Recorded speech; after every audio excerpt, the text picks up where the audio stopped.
Bonjour et bienvenue dans Mon Stade à moi, le podcast Est républicain, républicain lorrain et Vosges Matin qui va vous faire découvrir les champions de nos régions sous un jour nouveau.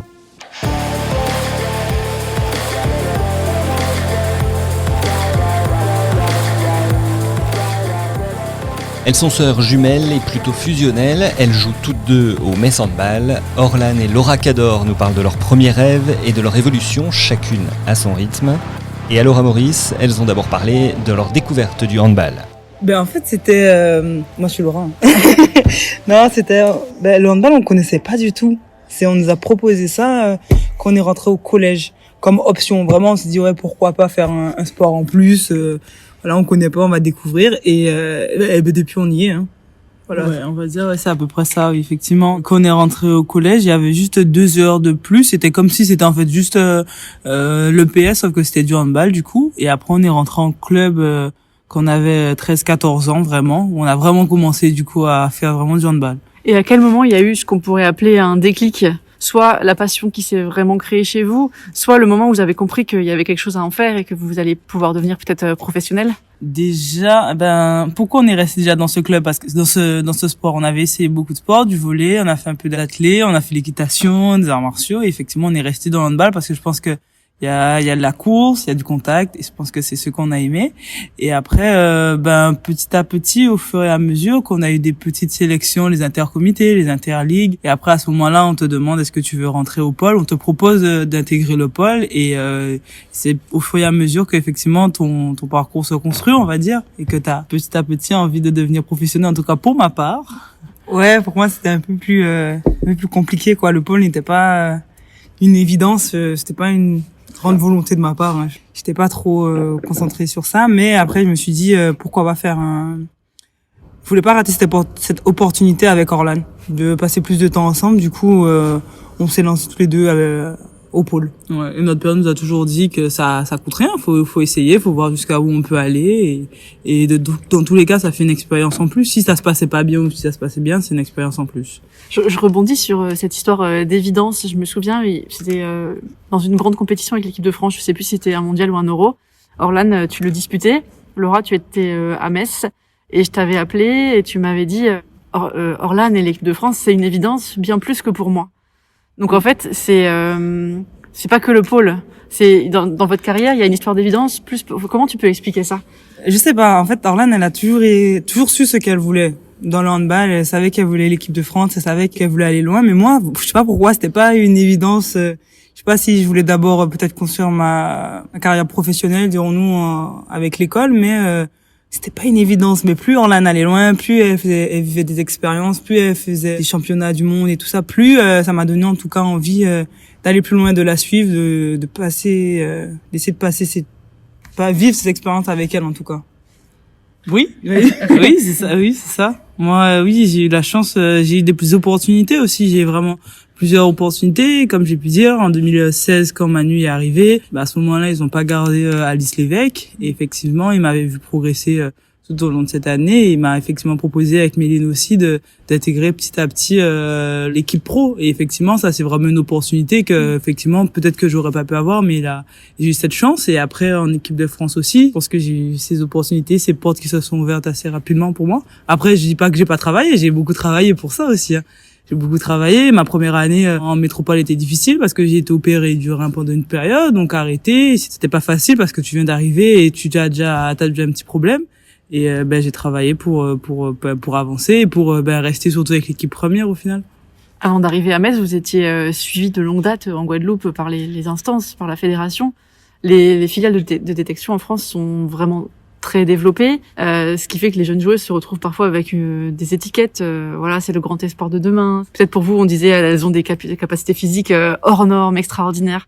Quand on est concerné, qu'est-ce que ça a comme effet? Est-ce que ça met une pression ou est-ce qu'au contraire c'est motivant parce qu'on se dit ok, c'est pour moi quoi, je vais y aller? Zéro pression. Pour moi zéro pression. Après nous on était oui, on avait des capacités physiques, mais après on a eu de la chance, on va dire que c'était plus concentré sur Méline, les sports fédérales que sur nous, mais non, nous on avait zéro pression, tout ce qu'on voulait c'était s'amuser à deux et après s'il y avait du plus, il y avait du plus, mais sinon no stress. Vraiment, et en plus Quand on est arrivé ici, on a eu ce superbe contact avec Yacine aussi, qui nous a tout de suite mis dans le bain de l'exigence, dans la combativité, dans le don de soi. Et effectivement, quand on est arrivé à Metz, ça a été vraiment notre vrai repère, voilà, ici. Vous avez un parcours qui est un petit peu inhabituel, dans le sens où vous n'êtes pas passé par les équipes de France jeunes. Alors toi, Orlan, tu es arrivé très vite en équipe de France. Laura, ça va sans doute arriver. En tout cas, ils sont plusieurs à le parier, y compris Emmanuel Mayonnat, ton entraîneur. Comment vous l'avez vécu, ça, étant jeune? Voilà, vous étiez un peu hors. Et Olivier Crumbles dit de toi, notamment Orlan, que voilà, t'as eu à cette époque-là, on n'aurait pas forcément parié. Ouais. Moins parié que quand tu serais en équipe de France. Ah oui, carrément, hein. Je me rappelle des stages en équipe de France, où effectivement c'était des stages, j'ai fait quelques stages, j'ai fait France cadette, 1 ou 2 stages. Ouais, un truc France comme ça, mais pas des jeune, masses. pas du tout. France junior, mauvaise expérience, donc ça allait. Ouais, j'ai pas vraiment été en équipe de France, mais effectivement, non, j'étais pas vue. Je veux dire, ils s'intéressaient pas à moi du tout, mais moi, je travaillais, je savais que les personnes qui étaient devant moi à ce moment-là, j'avais envie d'être devant elles petit à petit, et je pense que j'ai réussi, en travaillant, mais c'était vraiment c'était pas ça, l'équipe de France, ces petites sections, c'était pas du tout ça. Et il a raison, Olivier, effectivement, parce qu'il pensait pas que je serais avec lui en équipe de France maintenant, je pense.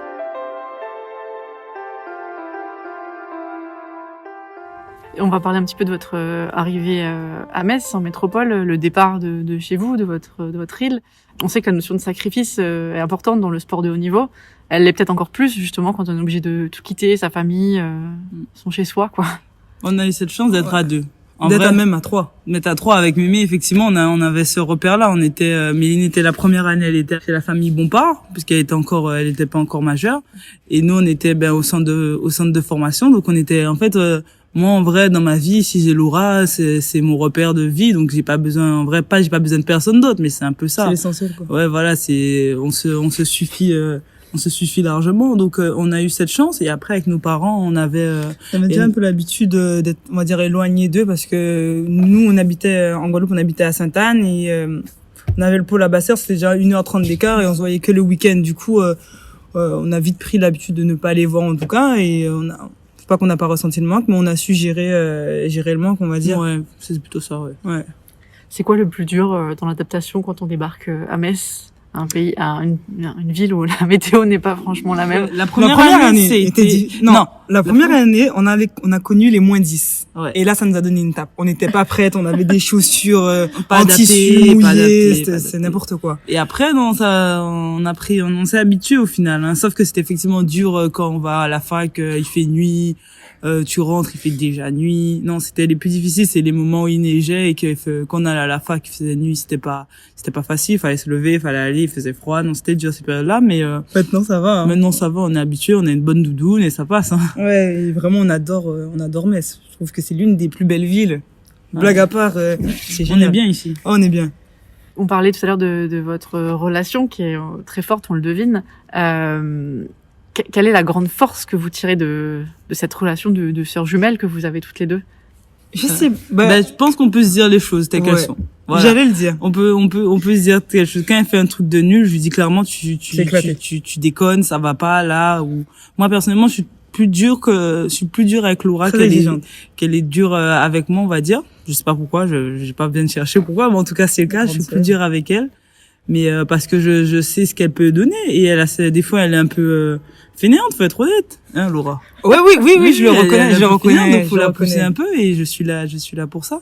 Mais c'est clair que quand ça va bien, on est capable de se dire que on est très bien, c'est bien, et quand ça va pas, on se le dit clairement que là sur un match t'étais nul, hein, clairement. Voilà. Et après, je pense aussi qu'on est un grand soutien l'une pour l'autre. C'est ça qui fait qui nous aide vraiment beaucoup. Genre, c'est que dès qu'il y a un moment de doute ou quoi que ce soit, on se regarde presque et on est rassuré, dirons-nous, et ça nous aide à avancer. Vous partagez toujours le même appartement? Oui. Oui. Et avec notre petit chien. Avec notre petit chien, mais tout se passe bien. C'est une volonté. On n'allait pas prendre 2 appartements, on est tout le temps ensemble. Comme on a une seule voiture, parce qu'on va prendre 2 voitures parce qu'on est tout le temps ensemble. Du coup, voilà, c'était une évidence. Est-ce que vous pouvez citer quelque chose où vous êtes exactement pareil, et à l'inverse, un trait de caractère ou des réactions où vous êtes complètement à l'opposé l'une de l'autre? Ben déjà au niveau Laura est plus je m'en foutisme comme moi, vraiment. Ça c'est à des moments j'aurais aimé être comme ça, mais à des moments je pense que t'aurais aimé être comme moi un peu plus sérieuse, plus rigoureuse, oui je pense. Donc ça c'est ça les plus grandes différences, c'est ça. Ouais, c'est mon je m'en foutisme mais sont sérieux. Ouais. Et aussi on la voit comme ça, mais elle est très impulsive aussi, hein. Au volant. Ah ouais, au volant c'est quelque chose. Genre elle est prête, je conduis, elle est prête à klaxonner à ma place parce que elle est impulsive, mais ouais c'est ça. Hein. Ouais, je pense que si on demande à n'importe quelle fille, on dira que moi je suis plus calme et que Laura est plus sérieuse et tout ça. Et plus fofolle et voilà, c'est sûr. Et là où vous êtes exactement pareil du coup? Dans notre engagement, voilà exactement.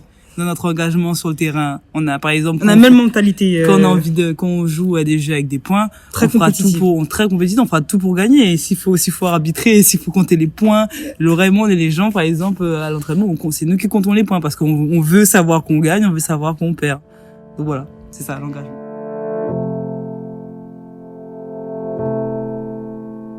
Alors Orlane, tu disais tout à l'heure que vous étiez le repère l'une de l'autre.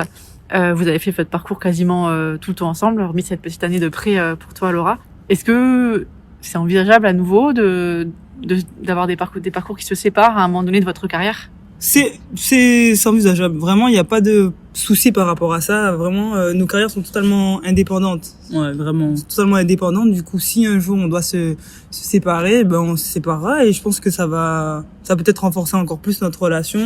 Parce que l'année de presse c'était bien. En vrai, l'année de presse ça nous a encore plus rapprochés, on s'est retrouvés encore ensemble. C'était notre relation encore plus forte et effectivement là, non. On sait de toute façon qu'on va s'appeler H24, c'est pas un problème. Vraiment, on a grandi par rapport à ça, c'est clair. Ouais. Alors j'imagine que même si vous porterez pas toujours les mêmes couleurs du club, il y a quelque chose peut-être en équipe de France. Quel est le rêve ultime? Ben c'est qu'on soit. C'est gagner une compétition, une grosse compétition à deux en équipe de France maintenant. Ouais, ça serait ça. Mais en fait, rien que gagner quelque chose ensemble, genre vivre toutes les émotions d'un grand titre ensemble. Ouais.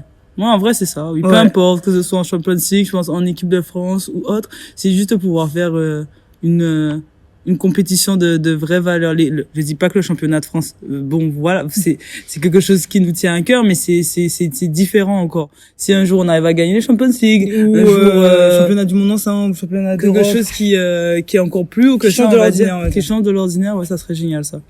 Ouais. Il y a les Jeux Olympiques de Paris dans 2 ans et demi maintenant. Est-ce que c'est quelque chose que vous placez plus haut que tout? Parce que c'est en France, parce que toi, Orlane, tu as manqué les Jeux par malheur cet été, ou pas? Ou est-ce qu'il y a un mondial, par exemple, ce serait... Pour moi, déjà, il faut déjà intégrer, après on voit. Ouais, non, c'est pas... Non, même pas. Pour moi, en tout cas... De toute façon, c'est travailler. Je me dis que si on travaille bien, on y sera. Et si pas si on travaille mal, mais en tout cas, si on met toutes les chances de notre côté, et si on a des opportunités qui se présentent, on aura cette chance de pouvoir y aller. En fait, c'est tout simplement ça. Je pense que on n'y pense pas plus que ça, on travaille, on verra bien. Hein. Juste on travaille et on verra. Hein. C'est essentiel. Et une dernière question, même si c'est loin encore, à la fin de votre carrière, vous rentrerez en Guadeloupe? Ouais, moi, en tout cas, c'est une volonté, en fait, que je pense après 30 ans, un peu après 30 ans, on aimerait bien, si on construire une famille en Guadeloupe, investir en Guadeloupe, tout faire en Guadeloupe pour faire grandir la Guadeloupe en général, même sur le pôle et tout ça. Si on peut apporter notre pierre à l'édifice, tout ça grandisse, tout ce qui nous ont aidés, les clubs qui nous ont qu'on a commencé et tout ça. Effectivement, ça serait génial. Et après donner goût par notre parcours et par notre expérience peut-être aux jeunes, ça serait génial. Il y aura une carrière post-joueuse pour vous dans le handball guadeloupéen. L'objectif, c'est que, vas-y, dis. On devienne arbitre. Voilà. Ah.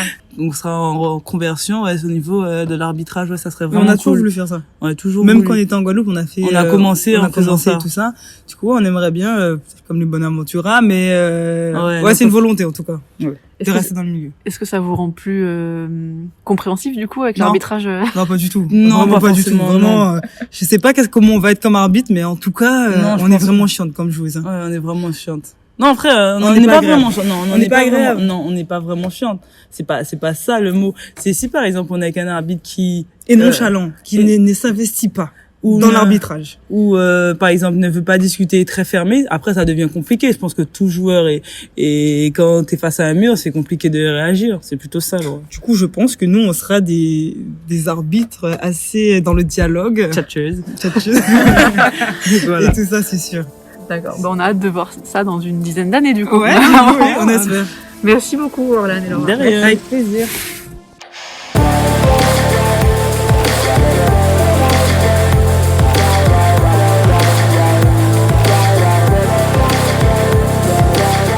C'était mon stade à moi avec les sœurs Canor interrogées par Laura Maurice. Si vous aimez le handball, vous pouvez retrouver notre épisode consacré à Olivier Crumbles. Mon stade à moi, c'est à retrouver sur toutes les plateformes de podcast. À bientôt sur un autre stade.